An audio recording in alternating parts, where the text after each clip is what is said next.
Hi, in this video tutorial I'll show you how you can make a structural analysis. On my website you go to Manuals, English and Stability, and here you can find it, Structural Analysis.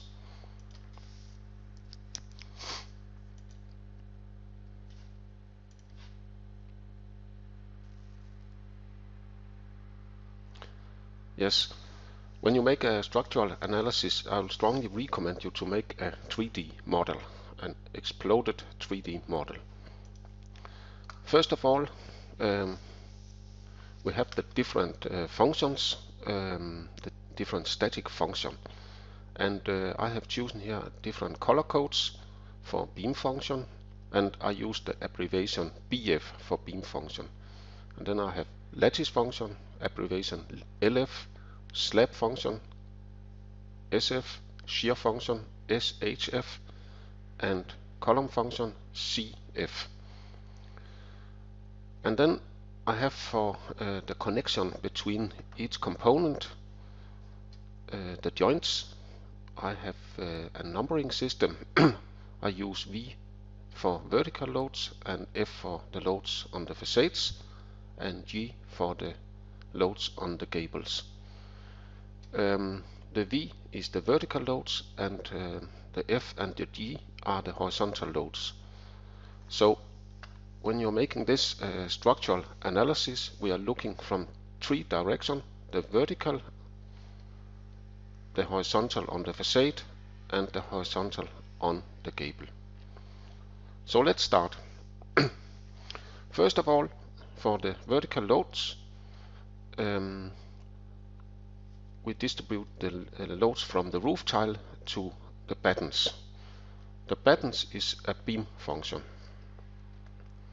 Then you could ask, why not take the roof tiles in consideration? It is because the definition of a roof of a load-bearing structure, a load-bearing structure is a structure that distribute load from another structure. So that's why we ignore the roof tiles. So the battens is a beam function, and then you draw a box like this. Name, we have the battens, and here we have the abbreviation BF for beam function. Now we have to distribute the load from the battens to another component, and I can see here you distribute the load from the battens to the trusses, and the trusses are a lattice function. And the force transferring joint you indicate by an arrow and a number of this joint, V1. Then from the trusses I can distribute the load to each facade. And the facade is a column function, that's why it's colorized blue, and the joints between the truss system and the facade is a force transferring joint number V2. Then I distribute the load from the facades to the foundations, and the connection is V3. And then from the foundation to the soil. The foundation do not have a static function. You just make pressure on a block. Then I have indicated here that the gable triangle is connected to the trusses. This is this part. In this example it's made of timber, and it's just nailed to the truss system, but it's not a load-bearing structure. That's why the joint do not have any number here. The gables are connected to the foundations, but it's not a load-bearing structure. This is the gable. It's not a load-bearing structure because the definition of a load-bearing structure is a structure that distributes load from another structure. And the internal walls in this example is not a load-bearing structure, but it of course need a foundation. The floor in this example is a ground floor. Apologize, a terrain slab. It's a slab function, and it's distribute the load directly to the soil. So now I have my diagram, and I have connection directly down. I distribute all the loads to the soils. So this is how I can control. I distribute all the forces directly to the ground. This was for the vertical load. Then I go to the horizontal load on the facade. Again, I have the battens, and this is again beam function. Then I distribute the load from the battens to the truss system, which again is a lattice function. And now I can distribute the load from the trusses to the ceiling, and the ceiling is a shear function. It try to slide. Yes, and then I can distribute the load from the ceiling structure to the internal walls and to the gables. In general, if you had a stabilizing wall, those are parallel to the direction of the force. So I can make some friction in this line, and in this line, and in this line to stop the sliding process. And again, of course, I have name for each joint.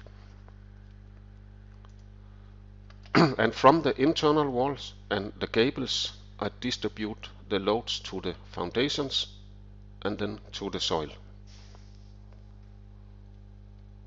Then I also have load acting on my facade, and now it get a little bit more tricky.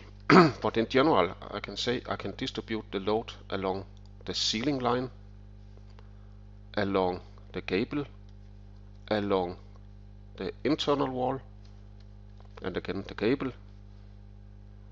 But I cannot distribute it to the floor structure, but to the foundation.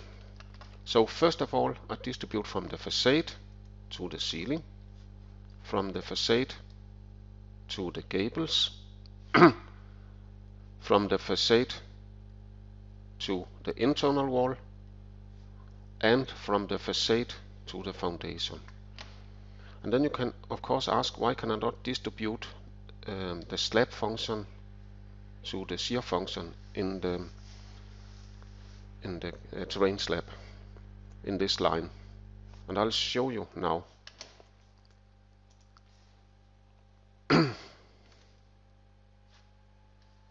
If you look at this detail, this is at the plinth, and you have the wind action on the facade. Then you have between the terrain slab and this foundation, you have a polystyrene. And because this polystyrene, you have maybe 10 millimeter of polystyrene, this is a soft material. That's why you cannot distribute the load from the facade to shear function in the slab.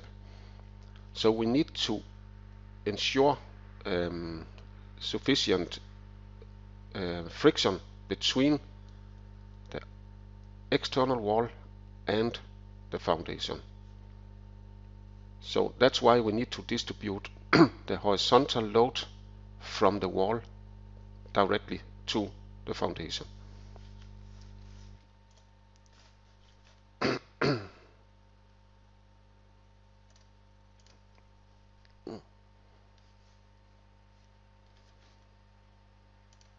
Yes, try to open again.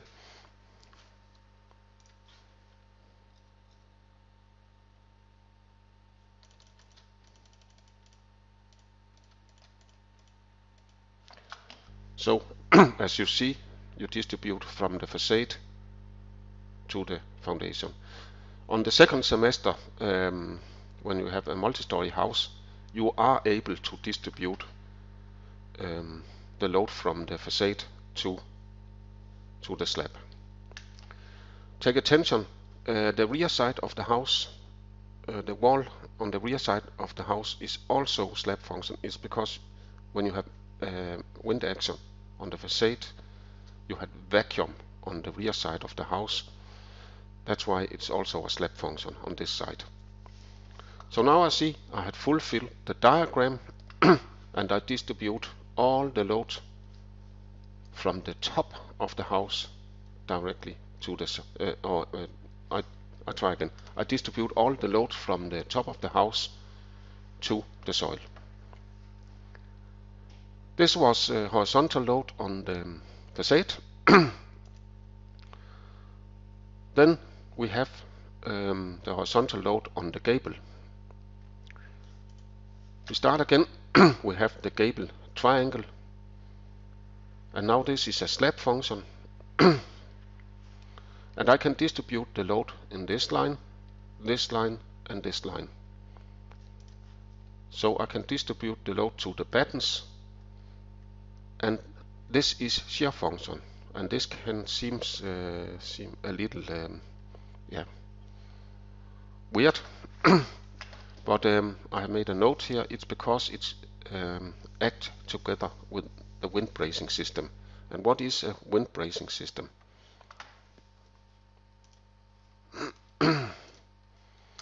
If I look at the wind bracing system, you can see you can make it like this. It consists of steel strap, and those steel strap act as tie rod in the roof structure and make triangles. And as you have learned, triangles are good shape. Of course, if you have a hipped roof like this, then you don't need the wind bracing system, because then you already have made the triangles. To show if there was more examples of this. Yeah, here you can also see the wind bracing system. And here you can also see some diagonal system made of the steel strap. In this example, it's made in the ceiling structure, to make the ceiling structure a shear function.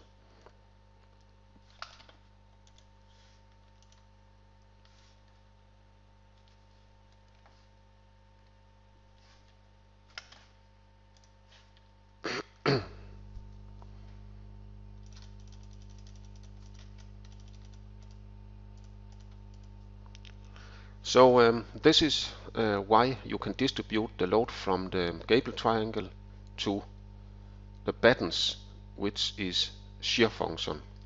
But of course you need, in this example, you need the wind bracing system to make the triangles to make shear function.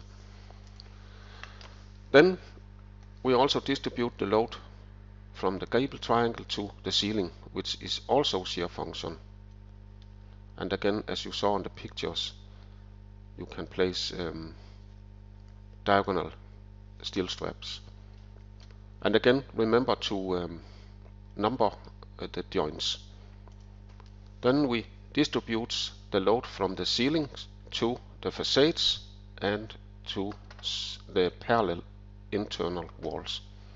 So again, shear function, shear function, shear and shear.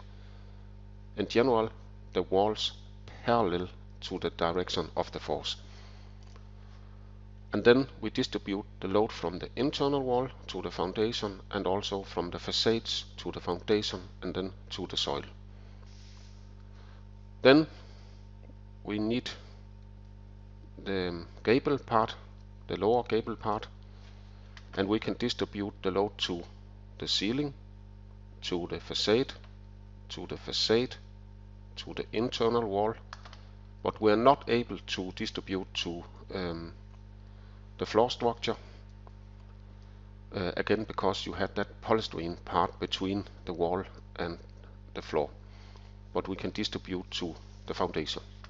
So from the gable directly to the foundation, also to the internal wall, this is here, to the ceiling, this is this line, and finally to the facades, this line and this line. So now I can see I have the total diagram, and all the arrows are pointing to the soil. Yes, this is how you make the structural analysis. So when you make the final analysis, you have three different setups. You have for the vertical load, for the horizontal load on the facade, and the horizontal load on the gables. This PowerPoint of course show all the process, but this you don't need to show. You only show the final results with the diagrams. Yes.